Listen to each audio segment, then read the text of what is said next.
প্ৰধানমন্ত্ৰী নৰেন্দ্ৰ মোদী ডাঙৰীয়াক সাক্ষাৎ কৰি মই শেহতীয়া বান পৰিস্থিতিৰ বিষয়ে অৱগত কৰিলোঁ আৰু নৱেম্বৰ মাহত নতুন দিল্লীত আমি যি ডক্টৰ ভূপেন হাজৰিকাৰ জন্ম জয়ন্তীৰ সামৰণি অনুষ্ঠান পাতিম তাৰ বাবেও তেখেতক নিমন্ত্ৰণ জনালোঁ। ডিচেম্বৰ বা জানুৱাৰীত আমাৰ সেমিকণ্ডাক্টৰৰ উৎপাদন আৰম্ভ হ'ব।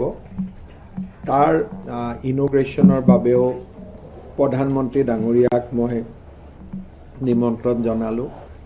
কেন্দ্ৰীয় গৃহমন্ত্ৰী ডাঙৰীয়াক সাক্ষাৎ কৰি মই জনালোঁ যে প্ৰায় 70ৰ পৰা 80 হাজাৰ লোকক আমি ৰিহেবিলিটেশ্যন বা বানপানীৰ ক্ষতিগ্ৰস্তৰ যিটো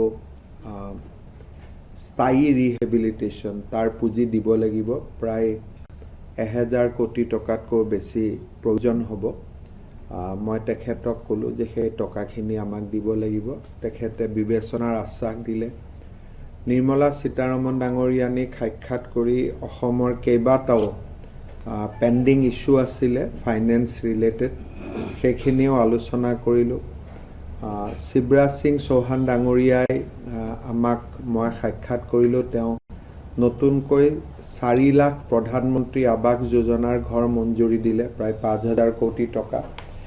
আৰু চাহ বাগিচাৰ মজদুৰসকলক আমি যিটো ইলেকশ্যনত কমিট কৰিছিলোঁ যে আমি মাটিও দিম আৰু আৱাস যোজনাৰ ঘৰো দিম, তাৰ ক্ষেত্ৰতো তেখেতে মোক চাহ বাগিচাৰ শ্ৰমিকসকলৰ বাবে 2 লাখ অতিৰিক্তকৈ ঘৰ দিয়াৰ প্ৰতিশ্ৰুতি দিলে। তো বানপানীৰ যিটো ক্ষতি বা ঘৰ পুনৰ সংস্থাপন, এই পুঁজিখিনি গৃহ মন্ত্ৰালয়ৰ পৰা আহিব আৰু সেই ক্ষেত্ৰত অমিত শ্বাহ ডাঙৰীয়াই আমাক পৰ্যাপ্ত পুঁজি যিমানখিনি মোক লাগিব সেইখিনি দিয়াৰ তেখেতে প্ৰতিশ্ৰুতি দিছে। গাডকাৰী ডাঙৰীয়াক 2-3টা পইণ্টত আমি কথা পাতিলোঁ। যেনেকুৱা বানপানীত ৰাস্তাখিনি বেয়া হৈছে সেইখিনি ভাল কৰিব লাগিব। ক'ৰবাত আমাৰ ৰাষ্ট্ৰীয় ঘাইপথবোৰ মথাউৰিৰ দৰে হৈছে। যেনেকৈ এবাৰ শিৱসাগৰতে পানীটো ওলাই যোৱা দেৰি হৈছে কাৰণ ডাঙৰ হাইৱে, কালভাৰ্টৰ প্ৰয়োজন আছে।